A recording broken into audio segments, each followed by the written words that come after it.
खुद गर्ज दुनिया में ये इंसान की पहचान है, जो पराई आग में जल जाए वही इंसान है। अपने लिए जिए तो क्या जिए, अपने लिए जिए तो क्या जिए, तो जिए दिल ज़माने के लिए। जी हाँ, हमेशा अपने लिए ना सोचकर कभी कभी हमें औरों के लिए भी सोचना चाहिए। कुछ काम हमें औरों के लिए भी करने चाहिए। अपनी ज़रूरतों और अपनी चाहतों को फोकस करके सभी काम नहीं करने चाहिए। और ऐसा करने से आपको जो संतुष्टि मिलती है वो तो है ही, कई बार कुछ ऐसा अनोखा हो जाता है जिसकी आप कल्पना भी नहीं करते। आज हम एक ऐसी ही कहानी पर चर्चा करेंगे। हो सकता है कि ये कहानी आपने कहीं सुनी हो या पढ़ी हो, कुछ अलग रूप रंग में, लेकिन आप इसे आज ध्यान से सुनिएगा और समझिएगा। एक नहीं, कई संदेश आपको इसमें मिलेंगे और जितना आप अमल कर सकते हैं, अपने जीवन में उतारने का प्रयास कर सकते हैं, उतना कोशिश भी कीजिएगा भाई, तभी तो हमारा मकसद हल होगा, है ना। नमस्कार दोस्तों, मैं हूं होपोनोपोनो हीलर और लाइफ कोच सरस कमल और ये है संभव हीलर चैनल। मेरे साथ आपको लॉ ऑफ अट्रैक्शन की साइंटिफिक, प्रैक्टिकल और सीक्रेट टेक्निक सीखनी है तो डिस्क्रिप्शन और फर्स्ट कमेंट बॉक्स में दिए गए लिंक के जरिए आप हमारा व्हाट्सएप ग्रुप ज्वाइन कर लीजिए। और वीडियो अगर आपको पसंद आए तो लाइक कीजिएगा, कमेंट ज़रूर कीजिएगा और ज़्यादा से ज़्यादा अपने साथियों के साथ शेयर ज़रूर कीजिएगा, ताकि ज़्यादा से ज़्यादा लोग इन पॉजिटिव और प्रेरणादायी वीडियोस की बातों को अपने जीवन में अपनाकर जीवन में प्यार और खुशियाँ पा सकें। जितना ज़्यादा आप इन पर कमेंट करेंगे, शेयर करेंगे, यूट्यूब भी उन्हें उतना ही प्रमोट करेगा, ज़्यादा से ज़्यादा लोगों को दिखाएगा। तो लीजिए, अब बात करते हैं अपनी प्यारी सी प्रेरणादायी कहानी के बारे में। कैसे औरों के लिए सोचने और औरों के लिए करने से हमारी ज़िंदगी में पॉजिटिव परिवर्तन आ सकते हैं। किसी गांव में एक गरीब किसान रहता था। अकेला, जवान, तंदुरुस्त लड़का था, हंसमुख था, औरों की मदद के लिए हमेशा तैयार रहता था। लेकिन गरीब था, उसके पास अपनी खेती नहीं थी। वो गांव के साहूकार के पास काम किया करता था और साहूकार उससे भरपूर काम लेता था और बदले में उसे बस 4 रोटियों के बराबर आटा और दाल दे देता था। अब ये लड़का हर दिन सुबह अपनी 4 रोटियां बनाता और उसके बाद अपने नहाने धोने के लिए चला जाता, लौट के आता, खाता और फिर दिन भर के कामकाज में लग जाता। ऐसे ही एक दिन उसने अपनी रोटियां बनाई और रोटी की टोकरी के अंदर रख दी। जब वो नहा धो के वापस आया तो उसने देखा वहाँ 4 नहीं 3 रोटियां थीं। वो थोड़ा परेशान हुआ, आखिर एक रोटी कहाँ गई। इधर उधर देखा, नहीं मिली। कोई बात नहीं, तसल्ली कर ली और वो 3 रोटियां खाकर और फिर अपने काम पर चला गया। लेकिन अब अगले कई दिन तक लगातार यही हुआ। वो 4 रोटियां बनाता और एक रोटी उसकी गायब हो जाती। अब वो बहुत परेशान, आखिर चौथी रोटी जा कहाँ रही है। एक दिन उसने सोचा कि चलो मैं पकड़ता हूँ, देखता हूँ कि चोर आखिर कौन है। वो उस दिन रोटियां बना के रख के और कमरे से बाहर जाके छुप गया, नहाने नहीं गया। उसने देखा थोड़ी देर में एक मोटा सा चूहा आया और एक रोटी उसमें से निकाली और भागने लगा।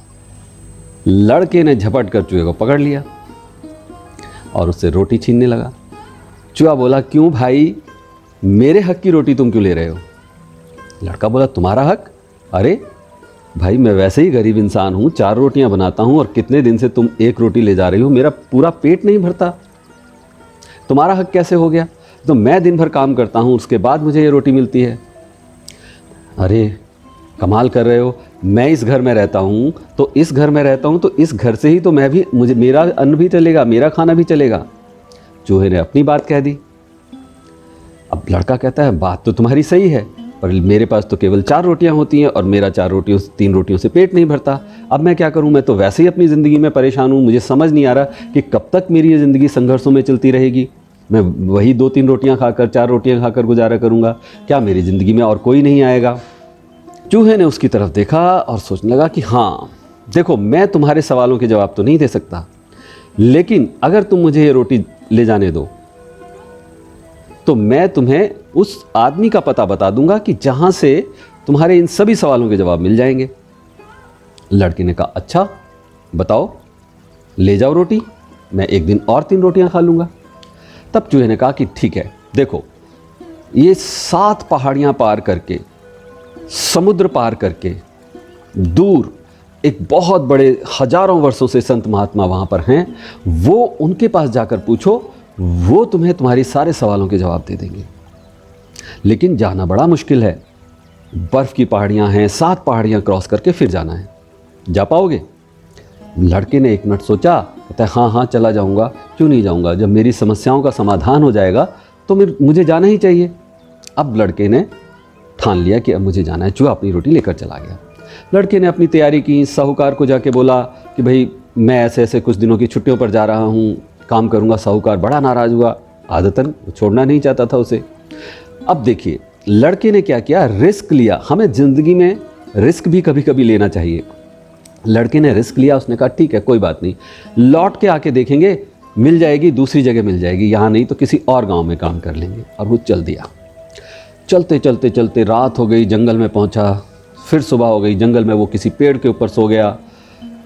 अगले दिन सुबह हुई, फिर चलने लगा, चलते चलते चलते फिर रात हो गई और अब ऐसी जगह पहुँच गया जहाँ दूर दूर तक कुछ नहीं था, लेकिन एक हवेली पड़ी थी, उसमें रोशनी जल रही थी। लड़के ने सोचा कि यहाँ कोई ना कोई तो रहता होगा। वो उस हवेली में पहुँच गया, दरवाज़ा खटखटाया, अंदर से एक बड़ी उम्र की महिला वृद्धा निकली। कहा बोलो। तो इसने कहा कि मुझे रात भर के लिए सहारा चाहिए, देखिए ऐसी जगह है, मौसम बहुत ठंडा है और मैं रात गुजारना चाहता हूँ, आगे जाना है मुझे दूर। तो उस वृद्धा ने से अपने घर में जगह दे दी। सुबह हुई, ये चलने लगा। जब चलने लगा तो इसने कहा धन्यवाद माता, आपने मेरा इतना साथ दिया, मैं जा रहा हूँ। तब उस महिला ने पूछा कि आखिर तुम कहाँ जा रहे हो, किस लिए जा रहे हो? तो ये बोला कि मैं 7 पहाड़ियों और समुद्र के आगे जो संत महात्मा रहते हैं उनसे अपनी ज़िंदगी के बारे में कुछ सवाल पूछने जा रहा हूँ। अब इस महिला ने कहा अच्छा तुम वहाँ जा रहे हो उन महात्मा जी के पास, तो बहुत बड़े ज्ञानी हैं। बेटा जब तुम जा ही रहे हो तो मेरा भी एक काम कर दो, मैं बहुत दुखी हूँ। मेरी बेटी 21 साल की हो गई है लेकिन आज तक वो बोली नहीं है। महात्मा जी से पूछना कि आखिर वो कब बोलेगी, तुम्हारा बड़ा उपकार होगा। लड़का बूढ़ी माता के दुख में दुखी होता हुआ कि अरे वाह 21 साल से बेटी बोल नहीं सकी है, चल देता है। अब वो चलते चलते चलते चलते एक पहाड़ी पार करी, दूसरी पहाड़ी पार करी, बड़े बर्फ़ के पहाड़ आने लगे। परेशान हो गया कि कैसे उनको पार करूं। तभी उसने देखा कि एक जादूगर वहाँ पर बैठा तपस्या कर रहा है। उसके पास जाकर पूछा, तो महाराज मुझे इन पहाड़ों के पार जाना है, समझ नहीं आ रहा कि कैसे जाऊं, क्या कोई तरीका सुझा सकते हैं, क्या कोई रास्ता बता सकते हैं जो सीधा उधर चला जाए, कोई शॉर्टकट हो? जादूगर ने कहा कि भाई तू आखिर जा कहाँ रहा है, तरीका तो मैं बता दूंगा पर पहले ये बता तू जा कहाँ रहा है। मैं जा रहा हूँ इन पहाड़ों के पार समुद्र के आगे जो महात्मा जी रहते हैं उनसे अपनी ज़िंदगी के कुछ सवालों के जवाब पूछने के लिए जा रहा हूँ कि मेरी ज़िंदगी ऐसी क्यों है। जादूगर ने कहा कि अगर तुम वहाँ जा रहे हो तो मैं तुम्हें 1 मिनट में पहाड़ों के पार पहुँचा सकता हूँ अपनी इस जादुई छड़ी के जोर पर, लेकिन तुम्हें मेरा एक काम करना पड़ेगा। क्या? तुम्हें महात्मा जी से पूछना होगा कि मैं यहाँ 500 साल से तपस्या कर रहा हूँ, स्वर्ग जाना चाहता हूँ, मेरे पास तमाम जादुई शक्तियाँ हैं लेकिन मैं स्वर्ग नहीं जा सकता, तो स्वर्ग जाने का तरीका क्या है महात्मा जी से पूछ के आना, अगर वो बता दें तो मुझे ज़रूर बताना। लड़का कहता है ठीक है ज़रूर बता दूंगा, आप मुझे पहाड़ों के पार पहुंचा दीजिए। अब जादूगर ने जादुई छड़ी घुमाई और 2 मिनट में वो लड़का पहाड़ों से पार हो गया, समतल में आ गया। अब समतल में तो आ गया, कुछ दूर चला होगा कि सामने समुद्र लहरा रहा था, नदी थी, ये समुद्र था, पानी ही पानी। अब लड़का फिर फंस गया कि क्या करे। अब वो सोच विचार में बैठा हुआ था किनारे पर, तभी उसे एक बहुत विशाल कछुआ दिखाई दिया, बहुत बड़ा कछुआ। वो किनारे में उसी तरफ आ रहा था। कछुए को देखकर इसने हाथ जोड़े लड़के ने और कहा कि कछुआ महाराज दया करो, मुझे बताओ कि ये सागर, ये नदी कितनी बड़ी है, मुझे उस पार जाना है। संत महात्मा बैठते हैं वहाँ, उनसे मुझे अपनी ज़िंदगी के सवाल पूछने हैं, क्या तुम मुझे मदद कर सकते हो, कैसे जा सकता हूँ? बोले ठीक है, मैं तुम्हें पहुंचा दूंगा, मेरे ऊपर बैठो और मैं तुम्हें इस सागर के पार पहुंचा दूंगा, लेकिन तुम्हें मेरा एक काम करना पड़ेगा। क्या? मैं 1000 साल से इसी सागर में हूँ और ये देखो मेरा इतना विशाल कवच है, लेकिन मैं एक ड्रैगन बनना चाहता हूँ, समुद्री ड्रैगन, वो नहीं बन पा रहा। कैसे बनूंगा, कब बनूंगा? 1000 साल हो गए मुझे यहाँ रहते हुए। तो तुम ये ज़रूर पूछ के आना उनसे और फिर मुझे बताना। लड़के ने कहा ठीक है, अच्छा, सही बात है, मैं पूछ लूँगा और जो भी संत बताएंगे मैं आपको बता दूंगा, पर मुझे पार पहुंचा दो। अब कछुए ने कहा कि बैठो मेरी पीठ पे, और ये बैठ गया कूद के उनकी पीठ पर, और कछुए ने इसको सागर पार उतार दिया। चलते चलते ये पहुंच गया सीधा संत महात्मा के कुटिया में, आश्रम में। वहाँ देखा महात्मा जी बिल्कुल ध्यान लगा कर बैठे हुए थे। उसने समझ लिया कि यही है वो महात्मा जिनके बारे में वो चूहा जिक्र कर रहा था, और सब ने कहा अरे वाह, ये तो बहुत अच्छा काम कर रहे हो, तुम वहाँ जा रहे हो, महान है वो व्यक्ति। तो यही है वो महान व्यक्ति। वो जाके उनके सामने बैठ गया, लेट गया चरणों में उनके। कुछ देर बाद संत ने अपनी आंखें खोली तो ये बालक अपनी समस्या बताने लगा। महाराज, मुझे आपसे कुछ सवाल करने हैं।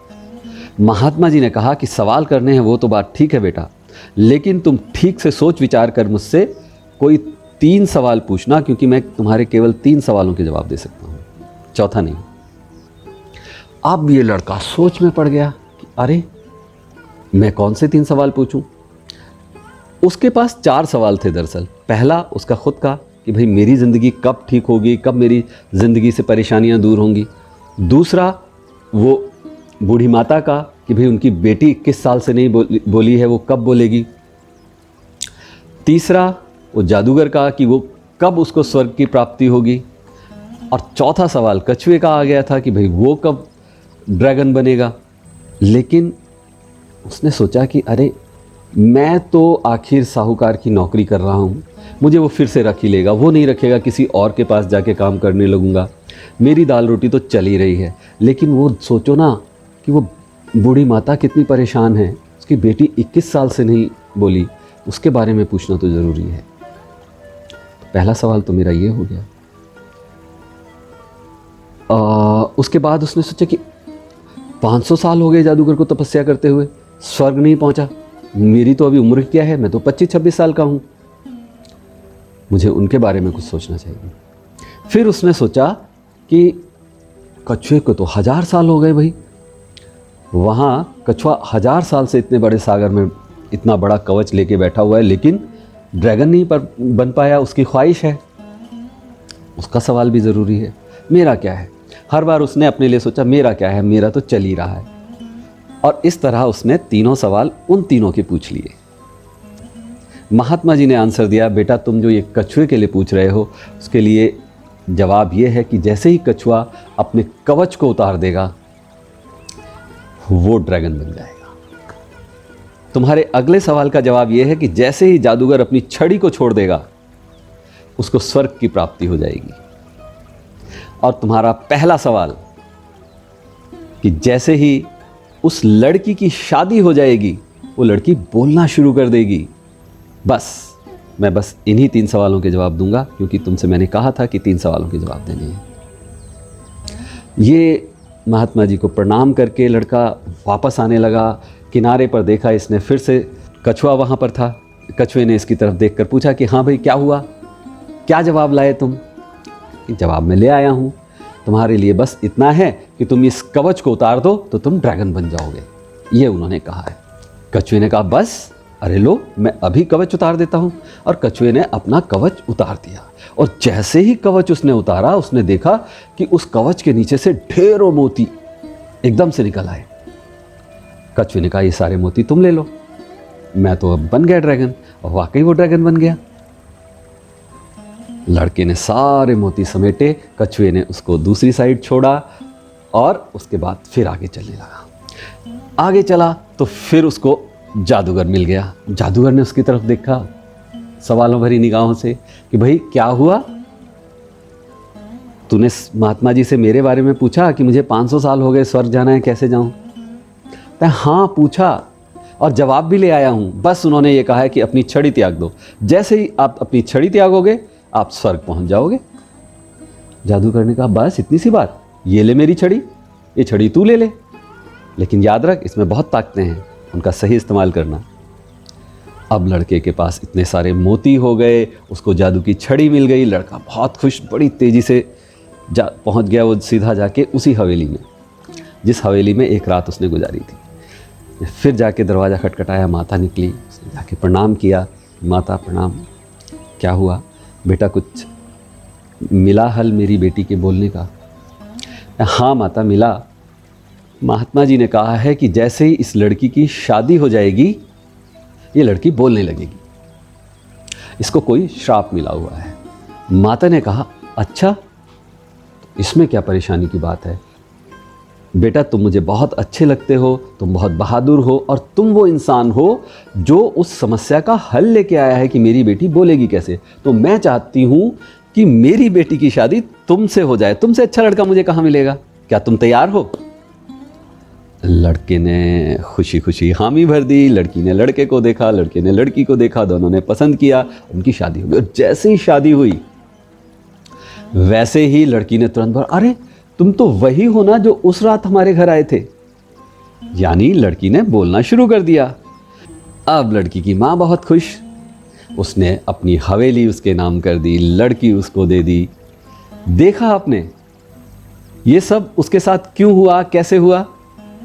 क्योंकि उसने सिर्फ और सिर्फ औरों के लिए सोचा, चूहे के लिए सोचा, बूढ़ी माँ के लिए सोचा, कछुए के लिए सोचा, जादूगर के लिए सोचा, और नहीं सोचा तो क्या, अपना स्वार्थ। और इसका फल कैसे मिला उसे? सब कुछ मिल गया जो कोई भी अपनी ज़िंदगी में कल्पना नहीं कर सकता। जी हाँ, तो कैसी लगी आपको कहानी और क्या सीखा आपने, क्या जाना आपने, कमेंट करके ज़रूर बताइएगा। वीडियो को लाइक कीजिएगा और अपने प्रियजनों के साथ शेयर भी कीजिएगा। और भी तमाम तरीके की जानकारियों के लिए हमारे व्हाट्सएप ग्रुप को ज्वाइन कर लीजिएगा, जिसका लिंक आपको डिस्क्रिप्शन बॉक्स में और फर्स्ट कमेंट बॉक्स में मिल जाएगा। वहाँ आपको लॉ ऑफ अट्रैक्शन पर ढेरों जानकारियाँ समय समय पर मिलती रहेंगी। बहुत जल्द फिर मिलेंगे एक और थॉटफुल यूजफुल वीडियो के साथ। तब तक की प्रैक्टिसिंग, अभ्यास करते रहें, अच्छा सोचें, अच्छा बोलें, अच्छा करते रहें। नमस्कार।